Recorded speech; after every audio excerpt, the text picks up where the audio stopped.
nicely.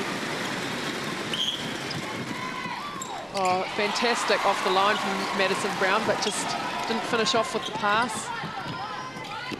Todd it was who got the big mitt in the way and turned the ball over for the Magic. So working it through court now. Furman called for the contact. She's such a busy player, young player. She's 1.96 m, so she's a big girl, and it looks to me like Irene van Dijk's trying to get her on the move to gain some advantage. But the classic hold works every time. Well, every time except when the ball doesn't go through the hoop. It's a rare miss from that distance from Van Dijk after some good work. So they put some defensive pressure on. Van Dijk blocks the path of Curran. The Fever just struggling to get some momentum through the mid-court. The Magic holding them up.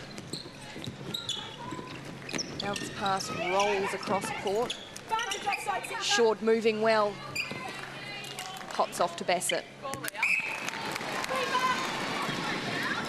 The Fever just maintaining this nice advantage and keeping the crowd out of it, as we said, a little bit quiet, the locals, just waiting for something from their team, and then that might just be what they need. The long ball on over the top couldn't even be reached by Caitlin Bassett, so the Magic will have a chance to peg this lead back.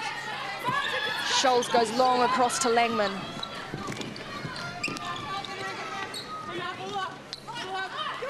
Oh, Brown tried to be clever with the no-look pass, and just perhaps one too many. She's done it She's done it 3 times now, so perhaps she needs to change, work the angles instead, just like that. Leah Short shows you how. Great jump from Jodie Todd to put Leah Short off that shot. Well, it's all action down this shooting end for the Fever. Penalties, intercepts, rebounds, it's all go. And it's with Casey Williams and now to Langman.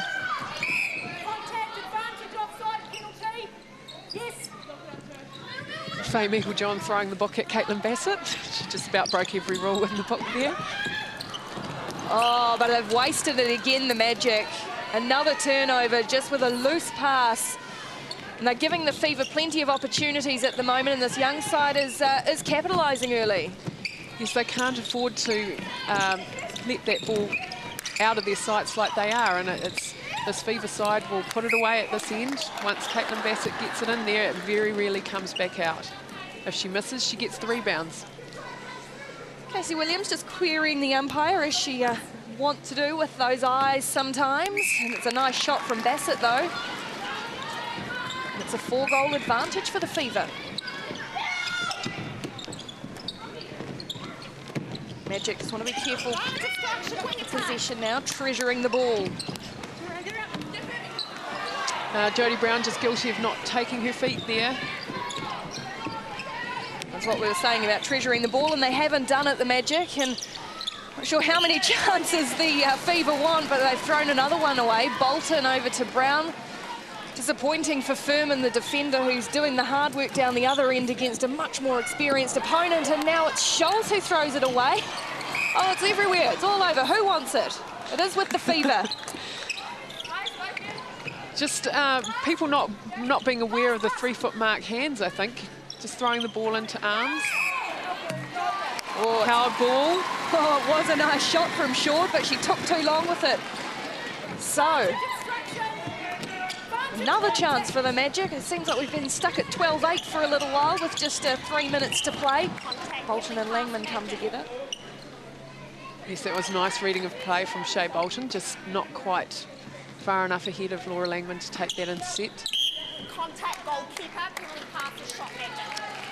Yes. The advantage of playing in New Zealand for the Magic is that Furman will be penalised much more heavily than she would if they were overseas. So already Bobby Brown pulling up Susan Furman for pushing Irene van Dijk. Well, it's been a talking point throughout the week, the lenience Aussie umpires perhaps show on defence compared to the New Zealand counterparts, and we're seeing it there with Furman. As it's back down the Fever end and Bolton finds Bassett. It's a nice combination. Madison Brown and Caitlin Bassett, of course, playing for the Australian under-21 team. You hear the call there. Van Dijk did have the possession. Furman tried to rip it from her hands. Good movement there from Jodie Brown. Andrea Gilmore just spoiling and stopping the flow of the ball. Well, it's pretty willing in there between Curran and Brown. There's Furman again, as we said, bouncing around all over the place, and she is called out, and the Magic crowd, the Mooloo crowd, like it.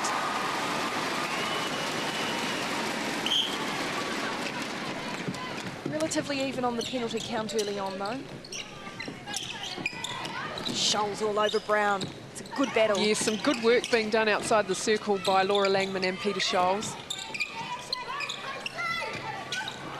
Scholes over the top of Brown on that occasion. Yeah. There's no way that she was going to get that, but she had to go anyway, and that's what is so great about her. She tried to do it cleanly. Williams nearly really making it difficult for these Fever feeders to find their shooters at the moment, and that's what comes of it. The ball rolls out over the baseline, and the Magic will get an opportunity just to narrow the gap as the clock ticks down on this first quarter. Long ball to Jodie Todd, and another one to Frances Solia. Magic taking the direct route. It's got a little bit messy in there. Here is Brown. Just Jodie Brown's accuracy of pass seems to be a little bit off. And they've got an opportunity to take this down to 1.